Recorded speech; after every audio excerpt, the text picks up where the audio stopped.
Libro de los Hechos, en el capítulo 1.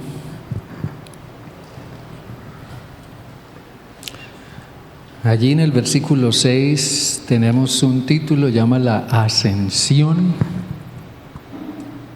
Lucas nos narra cómo Jesús murió, fue sepultado, pero resucitó,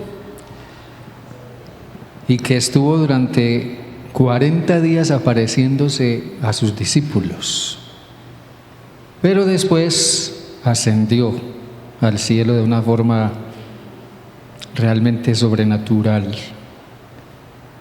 Algunas cosas con relación a eso que quiero leer aquí en este pasaje. Dice, versículo 6: Entonces los que se habían reunido le preguntaron diciendo: Señor, ¿restaurarás al reino de Israel en este tiempo? Les dijo: no os toca a vosotros saber los tiempos o las ocasiones que el Padre puso en su sola potestad, pero recibiréis poder cuando haya venido sobre vosotros el Espíritu Santo, y me seréis testigos en Jerusalén, en toda Judea, en Samaria y hasta lo último de la tierra. Y habiendo dicho estas cosas, viéndolo ellos, fue alzado y lo recibió una nube que lo ocultó de sus ojos. En el versículo 12 dice: entonces volvieron a Jerusalén desde el monte que se llama del Olivar, el cual está cerca de Jerusalén, camino de un sábado. Y cuando llegaron, subieron al aposento alto, donde se alojaban Pedro y Jacobo, Juan, Andrés, Felipe, Tomás, Bartolomé, Mateo, Jacobo hijo de Alfeo, Simón el celote y Judas hermano de Jacobo. Todos estos perseveraban unánimes en oración y ruego con las mujeres y con María, la madre de Jesús, y con sus hermanos. Claro hasta allí, ¿verdad? Esta mañana yo quiero hablar de algo muy sencillo. Quiero hablar de el comienzo de algo grande. Miren bien, el comienzo de algo grande. Como cuando se desata una avalancha de nieve. Ante el más mínimo movimiento de un pequeñísimo copo de nieve, un movimiento muy pero muy mínimo, eso se desarrolla una reacción en cadena impresionante, y en cuestión de segundos una avalancha de nieve se viene. Algo muy pequeño resulta dándole lugar o siendo el comienzo de algo tremendamente grande, y muchas veces perjudicial en ese caso. Por eso quiero hablar del comienzo de algo grande, y quiero enmarcar eso dentro del concepto del reino de Dios. Y quiero decirles que el reino de Dios es el ámbito en el que Dios está en control. Allí donde Dios está en control, allí está Dios como rey gobernando. Allí está el reino de Dios. Y la oración es el comienzo o punto de partida para grandes, grandes cosas. ¿Estamos bien, hermanos? Amén. Yo quiero que usted piense en la experiencia de Elías. Seguramente usted ha leído muchas veces la experiencia de Elías. Elías fue un profeta sumamente sobresaliente en el Antiguo Testamento. Pero un día Elías vino de un rey que se llamaba Acab. Y ese era un rey muy perverso, muy malo. Entonces Dios decidió enviar un juicio sobre el reino de el reino de Acab. Y Elías vino y le dijo: Acab, vive Jehová, Dios de Israel, en cuya presencia estoy, que no habrá lluvia ni rocío en estos años, hasta que mi boca lo diga. No habrá lluvia ni rocío en estos años, hasta que mi boca lo diga. Mucho tiempo después, el apóstol Santiago hablaba de Elías y decía: Elías fue un hombre sujeto a pasiones y debilidades como nosotros. Pero un día Elías oró y dijo: no habrá lluvia en 3 años. Y durante 3 años no llovió. ¿Vamos bien? Pero después Elías dice, volvió a orar y la lluvia vino abundantemente del cielo. Ahora dice aquí que Elías vino después de 3 años, donde Acab nuevamente, y le dijo: Acab, sube, come y bebe, porque ya se oye el ruido de la lluvia. Ya se oye el ruido de la lluvia. Eso significa que algo grande, muy grande, venía después de 3 años. Entonces Elías subió a comer y a beber. Acab subió a comer y a beber, pero Elías subió al monte, a la cumbre del monte Carmelo, y postrándose en tierra, en oración delante de Dios, puso el rostro entre las rodillas y luego le dijo a su criado: sube ahora y mira hacia el mar. Él subió miró y dijo: no hay nada. Pero Elías le ordenó de nuevo: vuelve 7 veces. Y a la 7ª vez el criado dijo: veo una pequeña nube, una pequeñita nube, como la palma de la mano de un hombre que sube del mar. Y Elías sabía que esa pequeña nube significaba algo muy grande. Por eso le dijo a Acab: unce tu carro y desciende para que la lluvia no te lo impida. Otro grande evento del Antiguo Testamento fue el Éxodo. El Éxodo tenía que ver con personas esclavizadas. Pero vino cuando el pueblo de Dios clamó a Dios y Dios oyó su clamor. Dios le dijo a Moisés: he oído el clamor de mi pueblo y he descendido para librarlos. Y clamor significa oración. Eso significa que el pueblo de Israel, aún en su estado de esclavitud, oraba y le pedía a Dios que hiciera algo por ellos. Eso ellos nunca lo imaginaron, habría de redundar en algo tan grande como el hecho de que salieron libres de Egipto por el poder de la mano de Dios. Lucas nos dice también que Jesús oró durante 40 días y ayunó, y sobrevino un avivamiento espiritual sin precedentes. La iglesia de Antioquía oró y ayunó y dio lugar a un gran movimiento misionero que todavía perdura hasta hoy. Y aquí, en nuestro pasaje de Hechos 1, en el que acabamos de leer, la iglesia ora 10 días.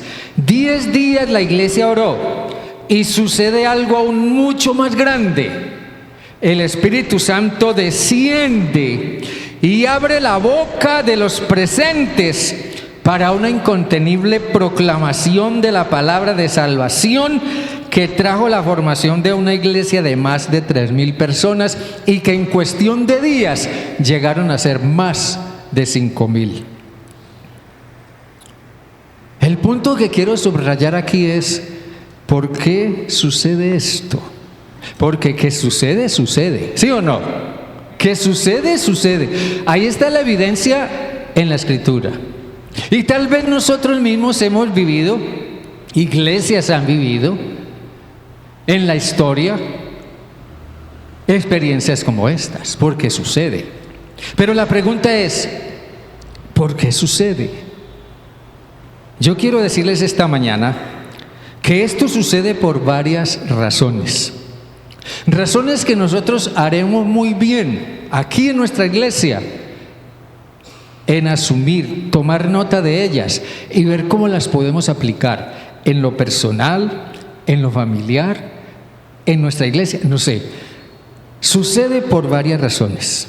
La primera razón: esto sucede cuando la oración Ojo, cuando la oración se hace en un intercambio de perspectivas.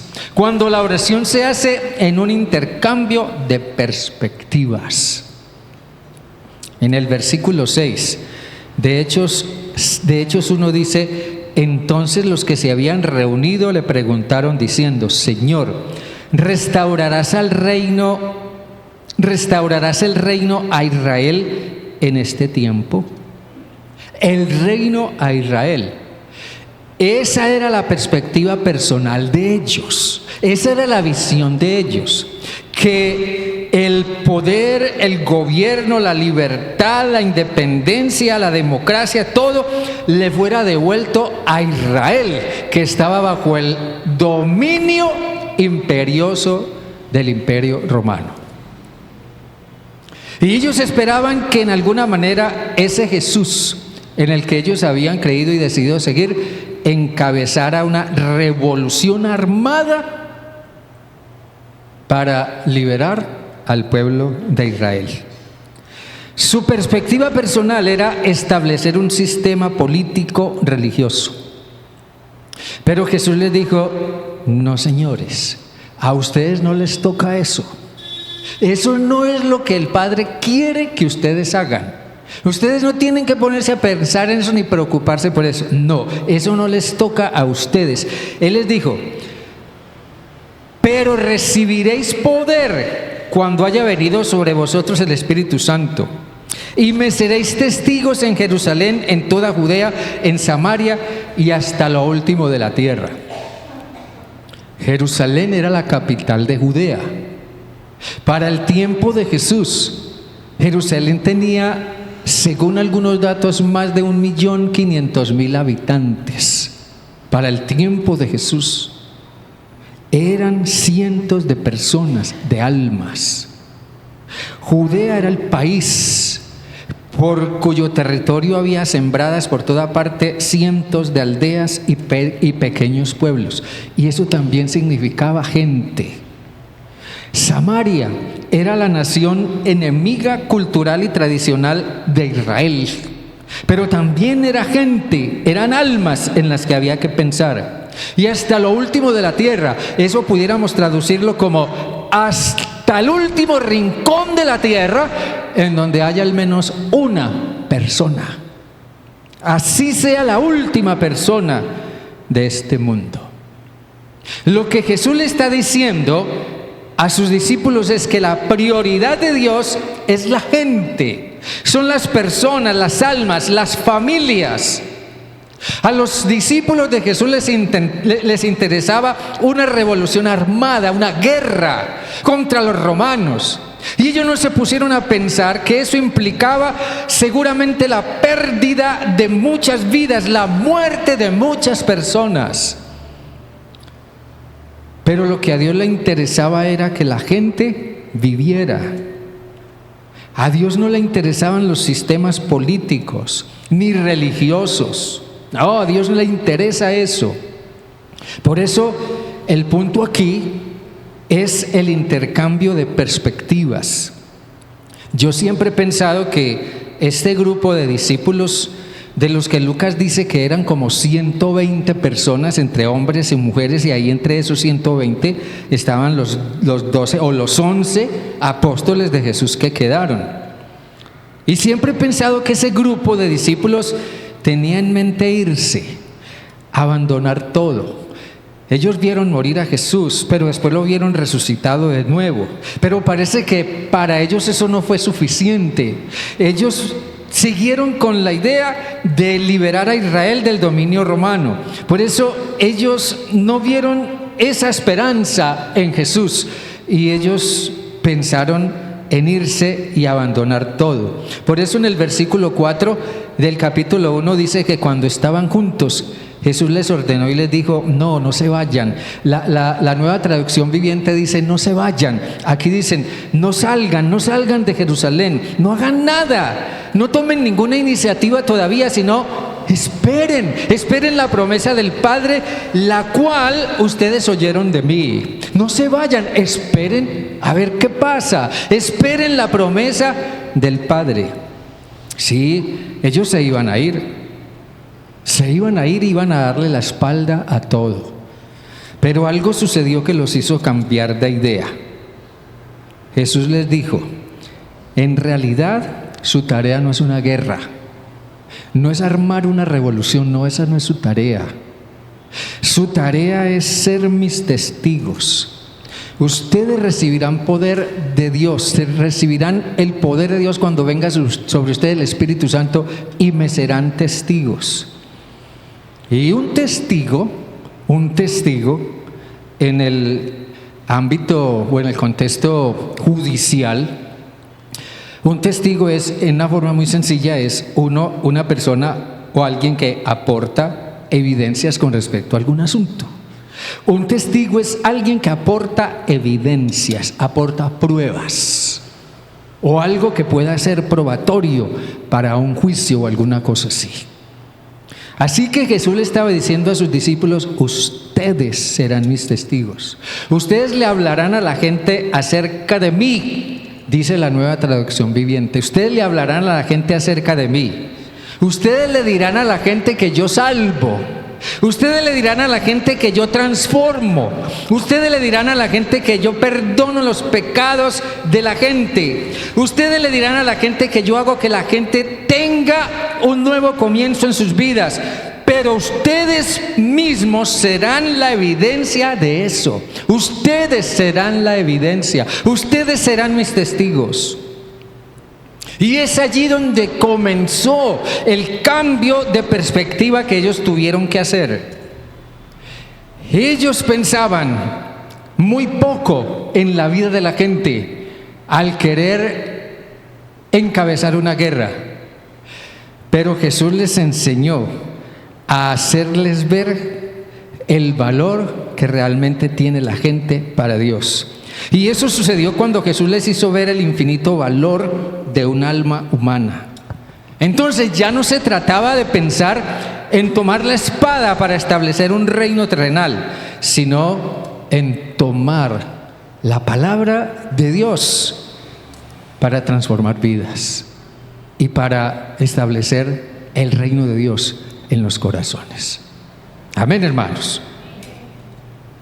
Esto sucede cuando la oración se hace en ese intercambio de perspectivas. Pero también sucede cuando la oración intencional le da lugar a la manifestación del poder de Dios. La oración intencional le da lugar a la manifestación del poder de Dios. No siempre nosotros podemos estar seguros por qué muchas personas, o motivados por qué, o con qué razones muchas personas asisten a una reunión de oración.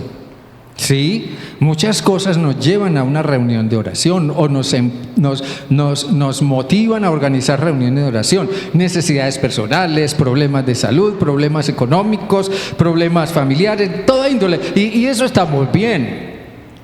Pero raramente participamos de una oración o de una reunión de oración en la que escuchemos a alguien clamando desde lo más profundo de su corazón: Señor, muéstranos y úsanos cómo establecer tu reino y cómo cumplir con la gran comisión. Lucas nos narra el caso de la iglesia en Jerusalén tiempo después de esto, en el capítulo 4 de Hechos. El rey Herodes desató una persecución terrible contra la iglesia y amenazó con asesinarlos a todos si seguían predicando eso. Pedro fue encarcelado, pero Dios lo sacó de la cárcel. A Pedro y a Juan fueron encarcelados. Dios los sacó de la cárcel y los llevó de nuevo allá el grupo de oración y los puso después a predicar por allá en un parque.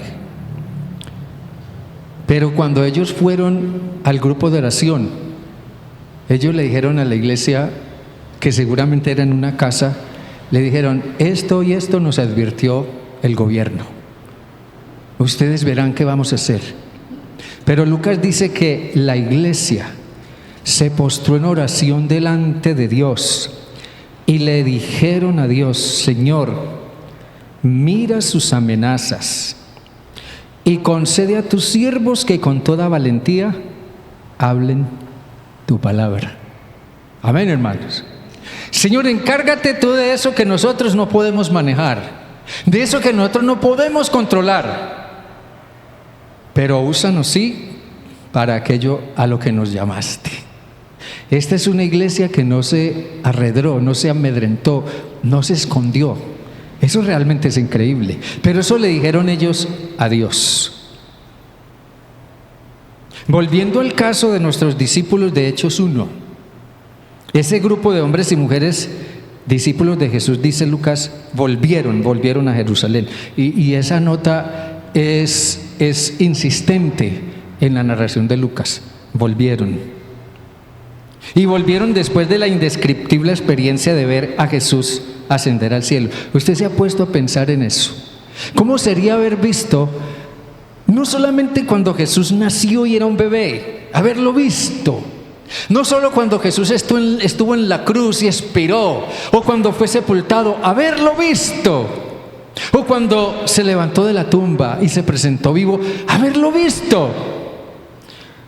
Pero verlo ascender al cielo, eso debió haber sido algo impresionante.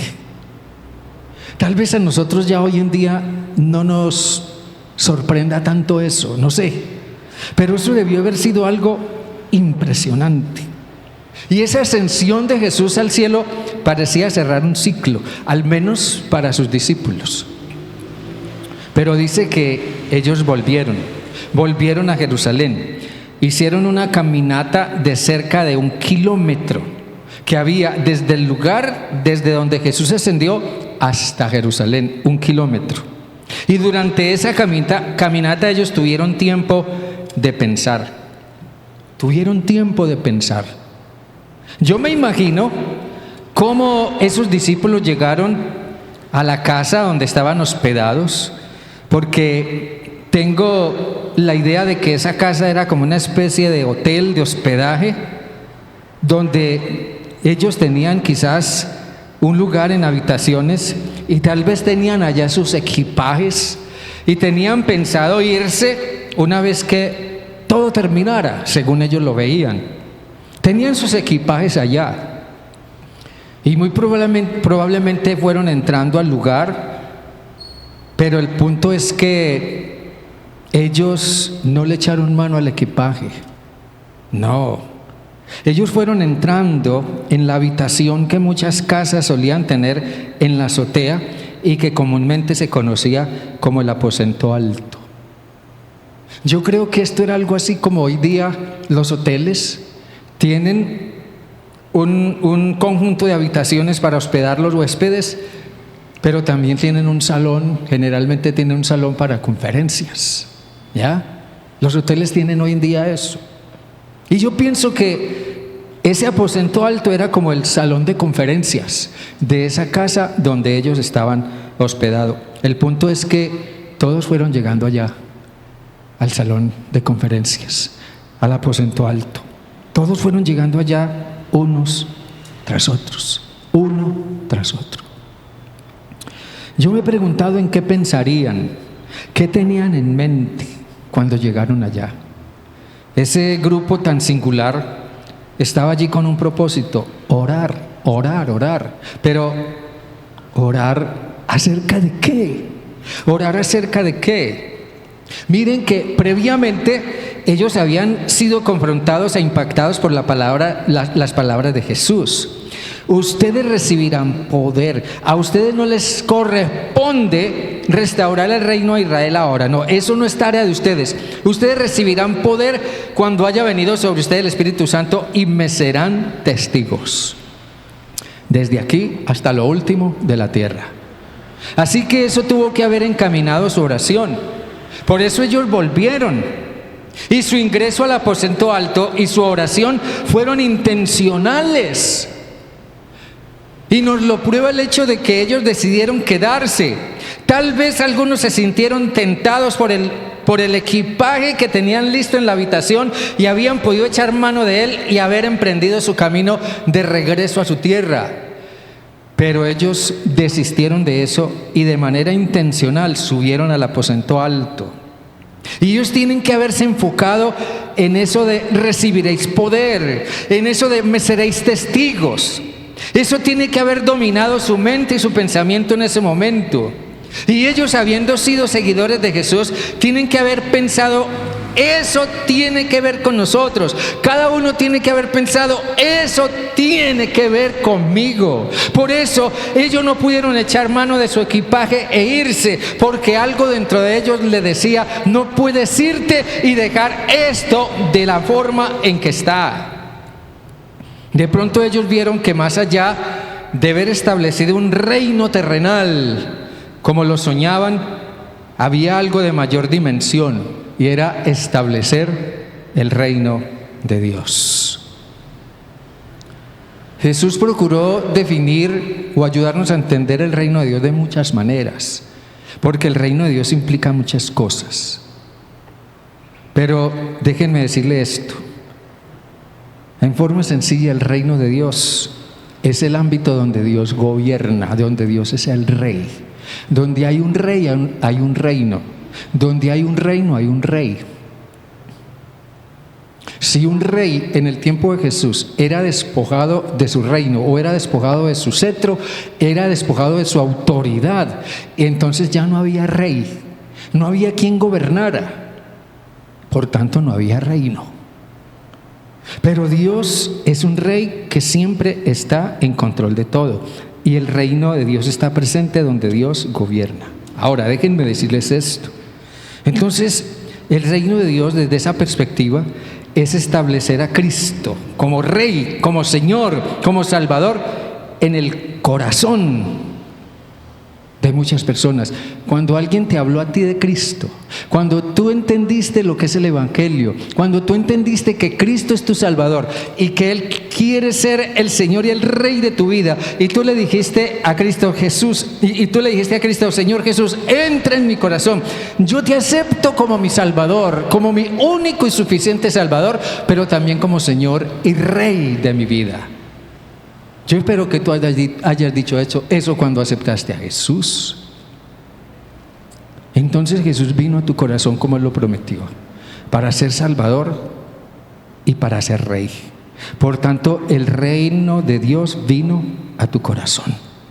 El reino de Dios está en tu corazón porque Jesús el Rey está allí y está en gobierno, en control de todo, en la medida en que tú le des el control. Entonces el reino de Dios no es ninguna organización religiosa. Esta iglesia no es el reino de Dios. Ninguna iglesia es el reino de Dios. Ninguna religión es el reino de Dios. El reino de Dios está allí donde Jesús gobierna en cada corazón. Es Jesús reinando en el corazón humano.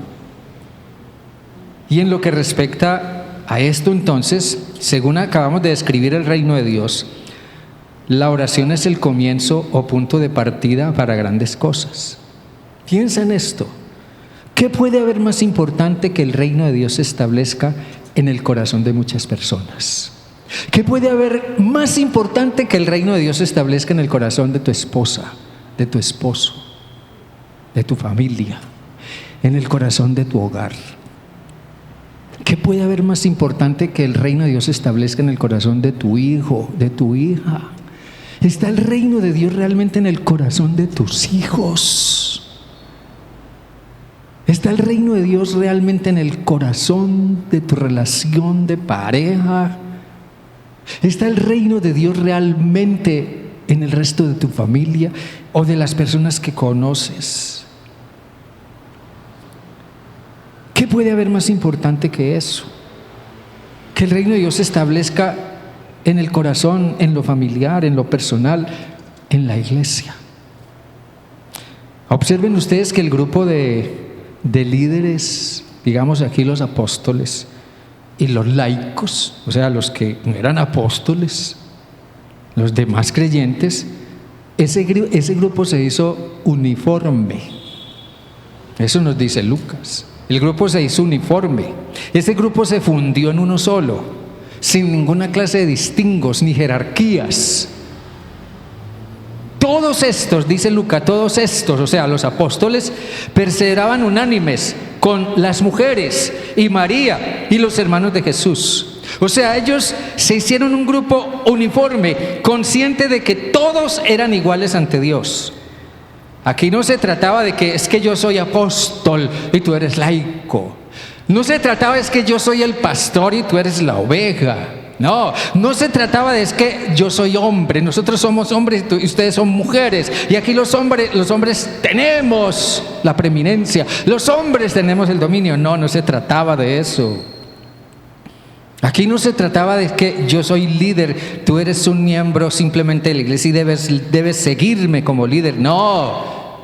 En ese grupo había unanimidad, porque todos tenían una misma vocación y una misma expectativa.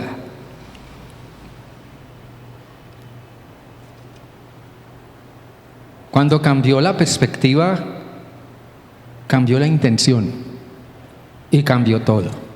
Por eso ellos volvieron. Volvieron porque su perspectiva cambió. Cuando ellos volvieron ya no eran los mismos. Ellos se pusieron a orar perseverantemente y no se imaginaron lo que sobrevendría como resultado. El cambio de perspectiva entonces fue esencial y la manifestación del poder de Dios fue grande. Hermanos, si realmente tenemos la Biblia, miren bien, si realmente tenemos la Biblia como la palabra autoritativa, inerrante, absoluta, suprema de Dios, entonces bien haremos en acatar su mensaje y su llamado. Por tanto, nosotros no podemos negar que aquí se describe una iglesia en misión. Se describe una iglesia en misión como resultado de la oración, lo cual es para nosotros un mensaje y un llamado. Entonces, hermanos, cuando alguien se postra a orar con un corazón rendido, Dios obra grandes cosas. Esto se desprende del hecho de que volvieron, del que ya hemos hablado. Ese volvieron fue en realidad una rendición. ¿Han visto ustedes alguna vez una pelea de boxeo o de lucha libre? Siempre alguno de los contrincantes tiene que procurar hacer que el otro se rinda. Y hay un momento en que el otro dice: yo me rindo, ¿cierto? Y lo muestra de muchas maneras. Ese volvieron fue una rendición. Señor, nos rendimos. En sus corazones bullía, digámoslo de esa forma, una lucha patriótica. En sus corazones ardía un fuego nacionalista. En sus manos estaba ya prácticamente empuñada la espada. Y solo esperaban escuchar el grito de ¡a la guerra! Tal vez nosotros seamos también en alguna forma poseídos por alguna pasión. ¿A usted qué le apasiona? Tal vez a nosotros nos apasione nuestra profesión. No, a mí me apasiona más mi profesión que el reino de Dios. Tal vez a nosotros nos absorba más nuestro trabajo.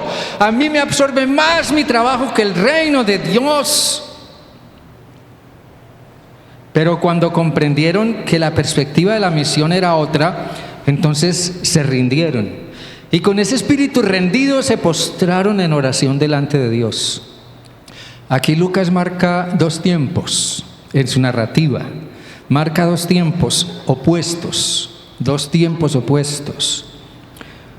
Uno en el que tenían la intención de irse, coger su equipaje y tal vez calladitos, sin decirle nada a nadie, desaparezco de la escena y salgo por la puerta de atrás. Sí, ese era un tiempo, la intención de irse. Pero el otro tiempo que Lucas marca es el tiempo de volver. Cuando dice que volvieron, ellos querían irse y continuar con su vida cotidiana. No, yo prefiero continuar con mi trabajo, con mi profesión, con mis estudios. Yo quiero continuar con lo que estoy haciendo. Ese era el primer tiempo, irse. Pero el segundo tiempo era volver. Volvieron. En el primero ellos tenían Ellos no tenían idea de ser testigos de nada. Ellos no tenían interés en ser testigos de nada. Ellos, el único interés que tenían era salir adelante, viendo otra vez, hecho realidad, la independencia de su pueblo, de su nación. Pero ellos no tenían ninguna idea ni intención de ser testigos. ¿Testigos? ¿Testigos de qué? ¿De quién? ¿Para qué? Ellos no tenían idea de ser testigos de nada.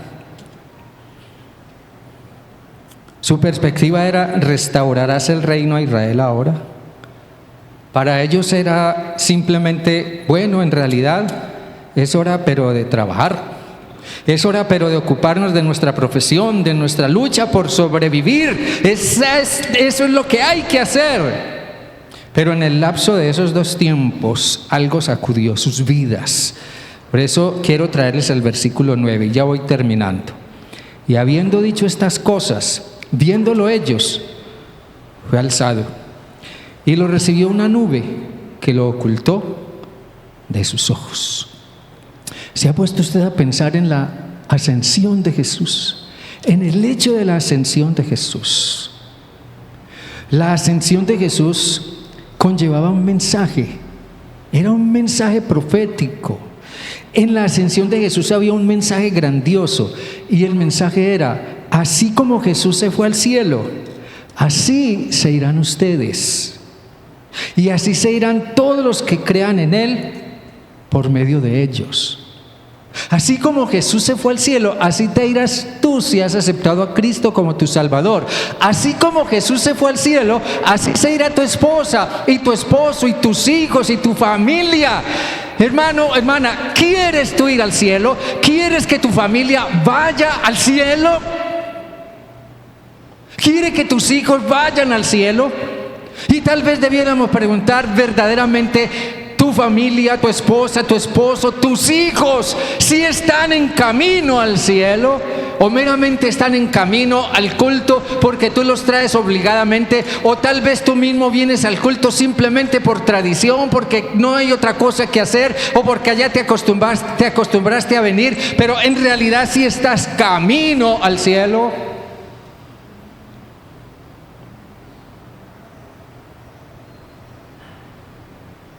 En esa ascensión estaba ese mensaje. Y entonces ellos se dieron cuenta de la importancia de ser testigos. Sí. Así que por eso subieron al aposento alto, y por eso perseveraban en oración. Por eso se postraron y dijeron: Señor, estamos dispuestos a hacer esto que tú dices, pero ¿cómo debemos hacerlo? Y Dios les mostró cómo, cuando envió el Espíritu Santo sobre ellos. El resultado, dice Lucas, fue: todos fueron llenos del Espíritu Santo y comenzaron a hablar. La oración trajo como resultado grandes cosas. La oración los conectó con la misión.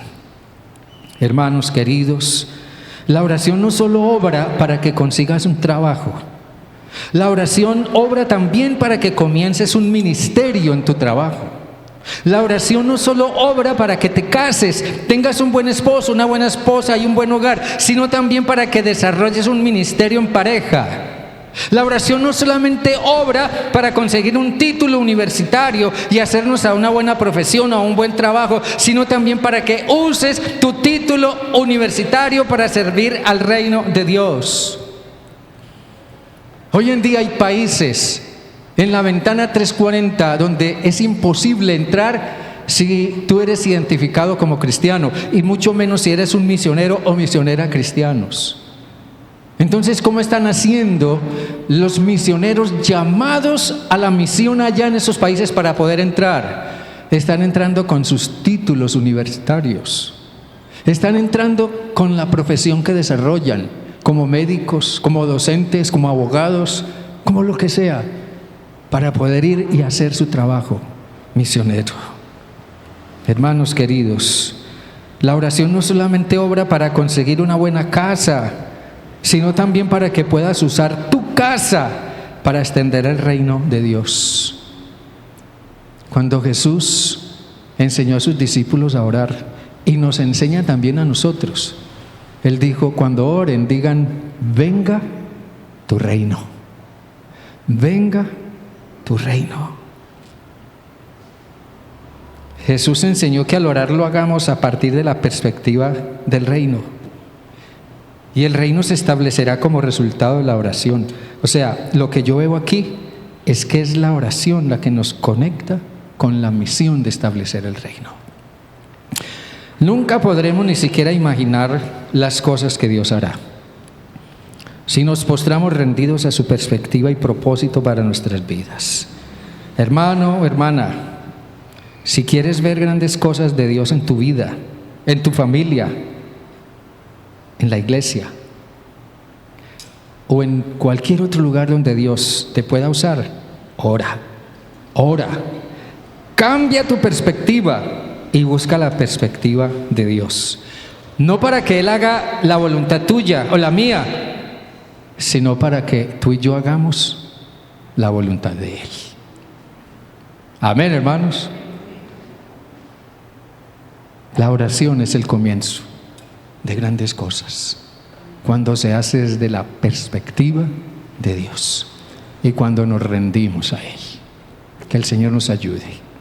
Este año vamos a hacer mucho más énfasis en la oración en nuestra iglesia. Y más adelante vamos a darnos cuenta por qué vamos a hacer mucho énfasis en la oración. Y esperamos contar con su apoyo para que nos acompañe en la jornada de oración de este año aquí en nuestra iglesia. Dios les bendiga. Incline su rostro y ore por favor conmigo. Dios bueno, Dios de toda gracia, en esta hora, Señor Dios, nuevamente te alabamos y te damos gracias, Dios, por este referente que tenemos en este grupo de discípulos de Jesús que perseveraban en oración, todos en unanimidad, cuando al fin decidieron hacer un cambio de perspectivas.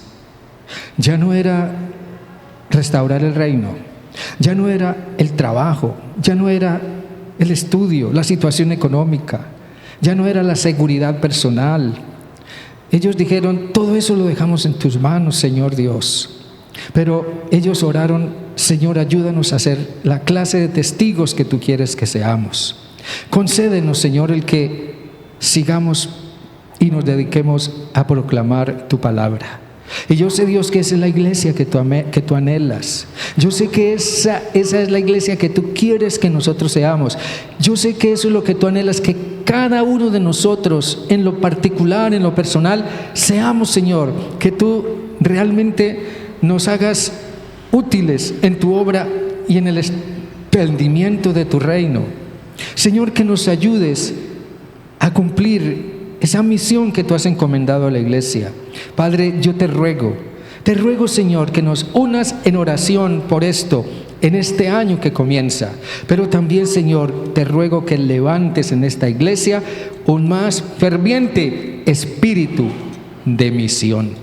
Gracias por lo que en ese aspecto hemos avanzado como iglesia. Gracias porque hemos aprendido a ofrendar, a contribuir para las misiones. Gracias porque hemos aprendido a dar para dar nuestros aportes a la denominación. Gracias porque hemos aprendido a sobrellevar el ministerio de la iglesia y suplir las necesidades administrativas de la iglesia por medio de nuestros recursos. Gracias porque en todo eso hemos avanzado. Gracias por la misión que tenemos en Guatiguará, la que vamos a comenzar en Florida Blanca y la nueva visión que tenemos también para Piedecuesta. Gracias, Señor. Levanta aquí en la iglesia hombres y mujeres que estén dispuestos a hacer ese cambio de perspectiva y simplemente abrirle espacio en su agenda a la tarea de extender tu reino, con la plena seguridad y certeza de que tú te ocuparás de todo lo demás en nuestras vidas.